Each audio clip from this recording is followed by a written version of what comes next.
because I think in some places when we go for healing,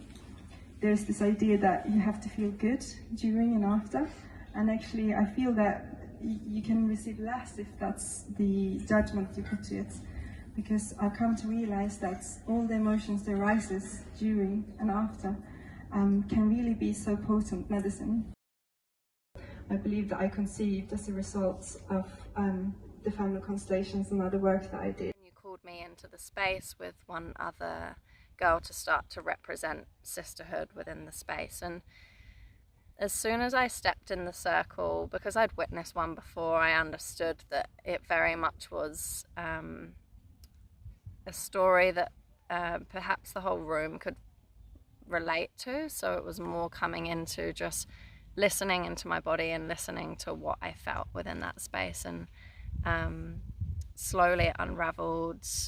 that whilst I was in the space, you called in a few more people as you started asking questions. And yeah, I think the difference for me in doing this to other therapies is that everyone is very much, who steps in to represent, is being invited to come out of their mind for a moment and to drop the story, even if there is a story for each of us that step in and people in the room, and to actually feel what's going on within their body in relation to the other people in the space. We did a general constellation about sisterhood, but I found so many of the themes that came up really reflected my experience with my sisters,